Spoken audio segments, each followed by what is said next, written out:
క్రీస్తునాథుని యందు మిక్కిలిగా ప్రేమింపబడుతున్న దైవజనులారా, మీ అందరికీ క్రీస్తు నామమున వందనాలు.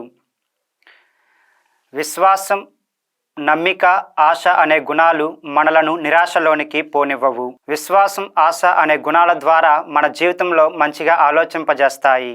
మనం సువార్త పట్టణంలో గమనించినట్లయితే ముఖ్యంగా 3 రకాలైన అద్భుత కార్యాలను మనం గమనించవచ్చు. 1, తల్లిదండ్రులు మరియు ఇతరులు వచ్చి ప్రభు దగ్గర వారి యొక్క కుమారులను కానీ లేక ఇతరులను కానీ స్వస్థపరచమని అడగడం మనం గమనించవచ్చు. మరి రెండవదిగా, ఇతరులు మరియు స్నేహితులు వేరే వాళ్ళని ప్రభు దగ్గరకు అనారోగ్యంతో బాధపడుతున్న వ్యక్తిని తీసుకొని వచ్చి స్వస్థపరచమనడం. మరి మూడవదిగా, ఎవరూ లేని వారికి ప్రభువే వచ్చి స్వస్థపరచడం మనం గమనించవచ్చు. ఇదే నేటి సువార్తలో మనం గమనించవచ్చు. 38 సంవత్సరాల నుండి బెత్సైదా దగ్గర ఉన్న కోనేటిలో దిగి స్వస్థత పొందాలని ఆలోచనతో ఉన్న వ్యక్తిని ప్రభు వచ్చి స్వస్థపరచడం మనం గమనించవచ్చు. ఇక్కడ ఉన్న వ్యక్తి తన యొక్క పూర్తి విశ్వాసాన్ని, ఆశను కూడా ప్రభు మీదే ఉంచారు. ప్రభు వచ్చి నీ పడకను ఎత్తుకొని నీవు నడువుము అన్న వెంటనే అతడు నడవసాగాడు. ఎందుకు అనగా అతడు ప్రభు మీద ఆశ కలిగి విశ్వాసంతో జీవిస్తూ ఉన్నాడు. ఆ విశ్వాసం, నమ్మక ఉండడం వల్లనే ఆయన నడవసాగాడు.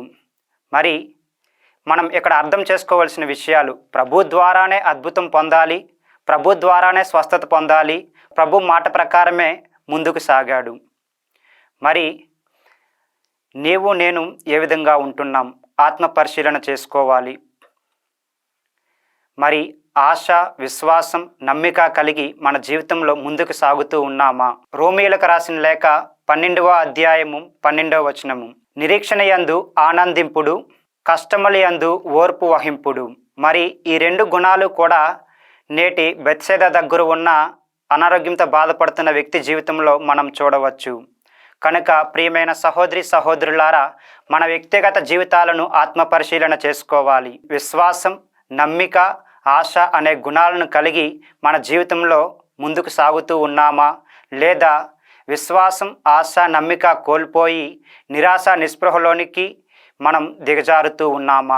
ఒకవేళ మనం ఈ గుణాలను కోల్పోయి జీవిస్తున్న ఎడల ఆ ప్రభువుని యొక్క కృప మన మీద ఉంచి మనకు కావలసిన ఆశ, విశ్వాసము, నమ్మిక అనే గుణాలను దయచేయాలని ప్రార్థించుకుందాం. ఆమెన్.